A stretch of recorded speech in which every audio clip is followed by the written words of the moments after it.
So for today's video, I don't really want to talk about anything current going on. I want to take the opportunity to acknowledge that today is the 20th anniversary of a very tragic event. Something that happened to people going to an event that I was at. 20 years ago today, NASCAR. I just want to take a moment to remember it and kind of remember, that day for me, where I was at, and when I realized that it was indeed a very dark day. Today's October 24th of 2024. I'm 40. In 2000, on October the 24th of 2004, I was 20, and that was held on a Sunday, and the fall race at Martinsville Speedway for NASCAR was taking place that day. Just a real quick backstory: I grew up a huge NASCAR fan, big Earnhardt fan. Even after he died, I still kept up with the sport for about another 12 or 13 years before I kind of gave up on it. But that's another story. That's not really important. My obsession with NASCAR, stayed for a while.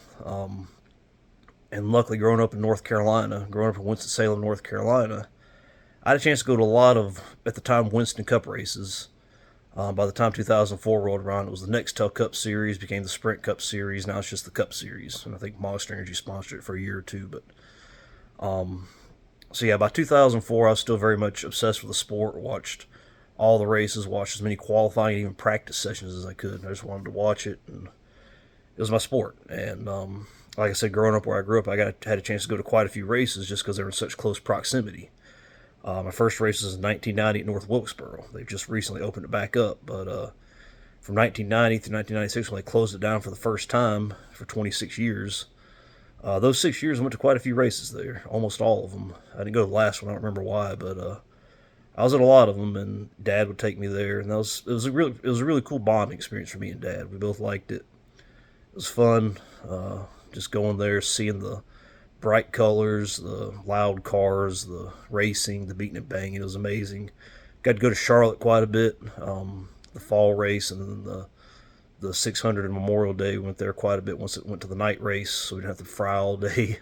Even though it never really bothered us. We went to Darlington one year in the late 90s when it was still, went to the Southern 500. It was still the Sunday before Labor Day. Very, very hot. We burned up that day. Whew. But I also went to Rockingham once. Just had a chance to go to there, and from 2002 to 2014, me and Dad went to pretty much almost every Martinsville race. They had two races a year. One was in usually the first week of April, sometimes late March, but a few times I actually fell on Dad's birthday, which is April 1st.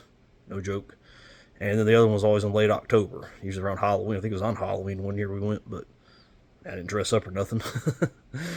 I dressed up as a racing fan, which would be a costume nowadays. But the thing about Martinsville, so it's about an hour straight north of where where we lived for so long in Winston Salem.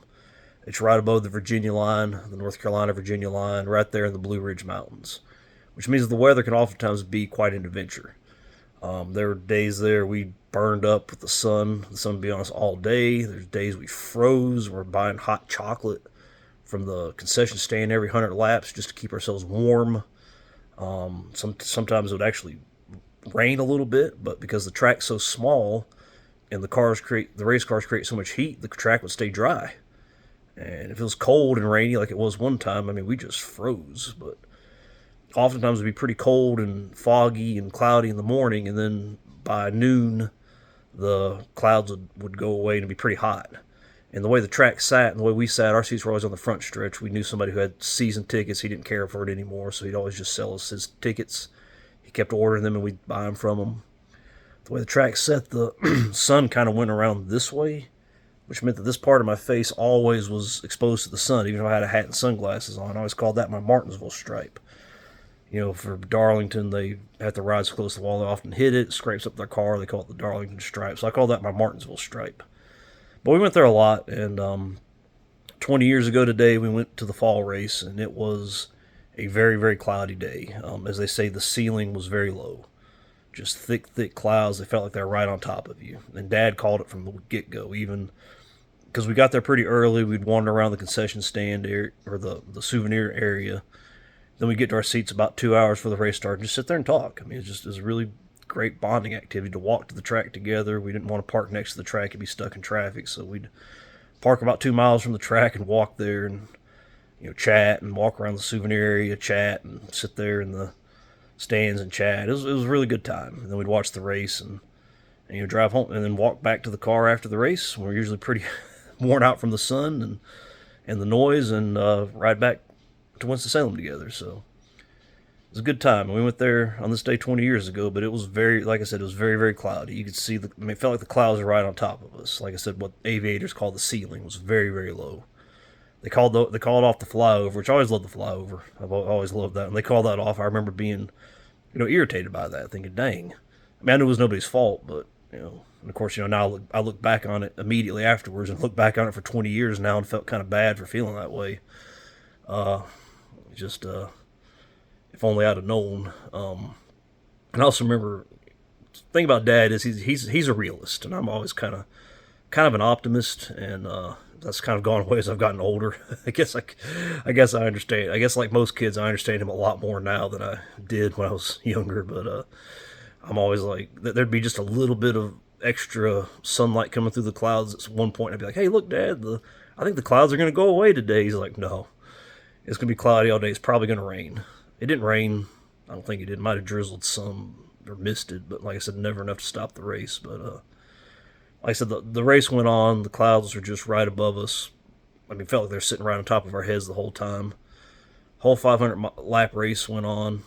I think after about Martinsville, it's like a paperclip. It's a half-mile track. It's flat.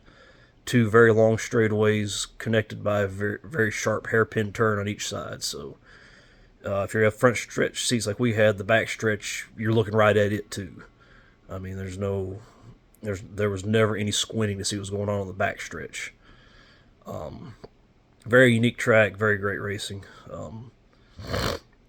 But finally just got to the point where NASCAR was just to the point where we didn't want to do it anymore. But that was still 10 years away. This day, we were very much there to watch the entire race. And I don't know exactly what happened, but before the race, Hendrick Motorsports, which is probably the dynasty of NASCAR. Hey, Lily, you going to be in the video again? Hendrick Motorsports, they sent a plane of people. Rick Hendrick was going to be on it, but I think he was sick that day.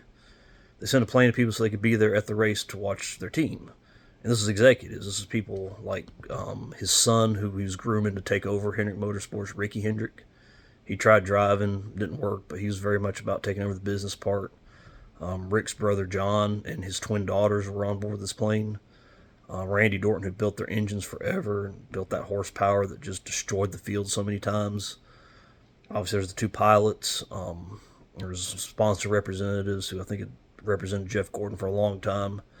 A guy by the name of Scott Latham. He was Tony Stewart's personal pilot, former military, and he was going back in the military. This is when the Iraq War was really, in full swing, and he was going back to serve a tour there. American hero, and he was going back to Martinsville to say goodbye to Tony one last time, and just adds to the sadness of it. But so they were trying to fly in by the start of the race. So a little bit before it, they were trying to land at the airport near Martinsville, and because of the cloud cover that I was joking about all day. Like I said, I don't know what would happen. I never would have joked in a million years, but even then. But the cloud cover, they missed their approach. So they pulled back up to try to circle back around to try to land again. And in that process, they slammed into the side of a mountain, killing all 10 people on board. We didn't know that till the race was over. The race happened. Jimmy Johnson of Hendrick Motorsports won. He didn't win the championship that year, but he was on the start of winning a lot of races, and a couple years later would start winning a lot of championships. But yeah, the race happened. I mean, even during the race, I'd kind of you couldn't really talk during the race because it was so loud, but I kind of nudged Dad and be like, "Hey," I'd point to the clouds, say, "Hey, it's lifting." He'd just look at me and go, I knew it. I was just kind of teasing him and kind of trying to pick at him. We have that kind of relationship. We could do that. So, kind of making fun of his realistic nature and my, cheery 20-year-old optimism. But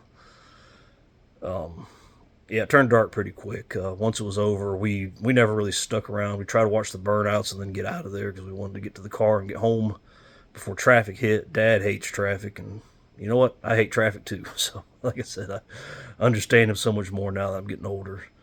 And as we were trying to file out, they had what's called, they used to be called the Winston Vision, big screen TV on the back stretch on the hill up there, which, like I said, with Martinsville, you had a amazing look right at it. It's called the Nextel Vision at the time because Nextel was sponsoring it. And Jim Hunter, who was a was very top official in NASCAR at the time, gave an interview and said there's not going to be a victory lane. And I'm like, celebration day. I'm like, what?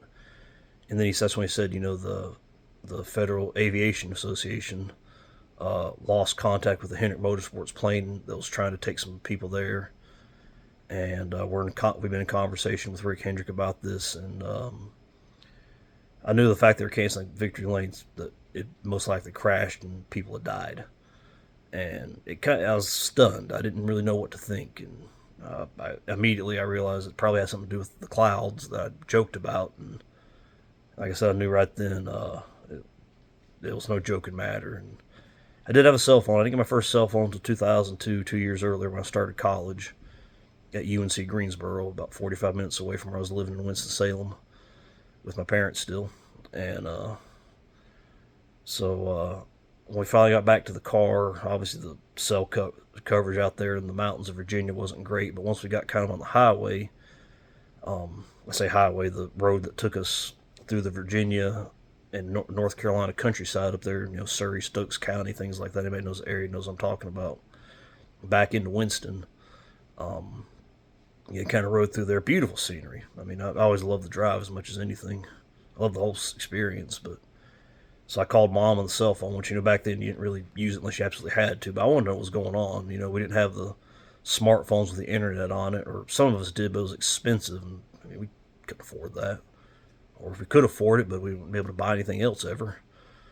But so I called her to see if she'd heard anything. I knew she had a TV and could watch the news and find out news quicker than we could. And it was on the phone with her, as we were leaving the track and still in Virginia, that she told us who was on board, that Ricky, his son, was on board. And, Dad was asking me, he's like, did she know who was on board? I'll never forget, I looked at Dad and I said, his son was on board.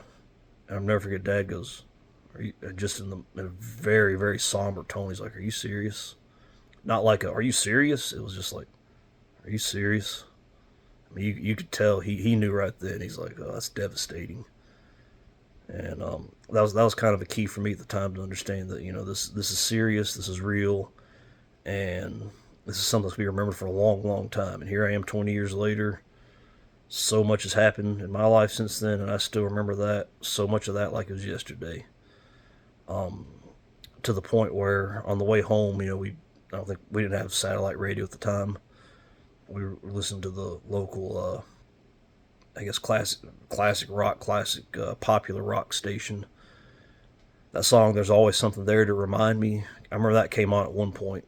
I don't know if you're still in Virginia or back in North Carolina yet, but we're driving through the countryside and that came on, and I'm just sitting there looking out the window thinking about gosh, the devastation that must be happening. Thought about obviously Rick's brother John Hendrick. Both of his twin daughters were on there. He died with them, and so most of the entire family just wiped out in a second. And maybe I thought about that when Kobe's accident happened, and the number of families, including Kobe and his daughter Gigi. I immediately thought back to that day. So that day lives in my memory forever. And I remember saying a lot of prayers that day for everybody involved. And I just want you to know, 20 years later, I'm still saying a lot of prayers for everybody involved. Everybody that was affected. That kind of thing never goes away. You never heal from that. There's never any complete closure. But I hope they found a measure of healing and a measure of closure since then. I know it'll never be complete, but I just hope that the good Lord has comforted them as much as possible. Allowed them to have go back to having good memories and being able to remember the good memories without them always hurting. It's always going to hurt from time to time. There'll ironically always be something there to remind them. But to this day, if I'm listening to satellite radio and that song comes on the 80s station that I listen to a lot, I'm right back. I'm right back to October 24th, 2004, 20 years ago today.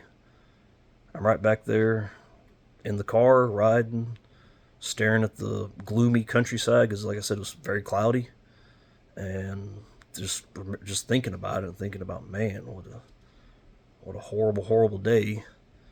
And it's tough, but I'm glad to say that I've not forgotten it. I remember that, and I still feel bad for everybody involved, and praying for them, and praying for them this day.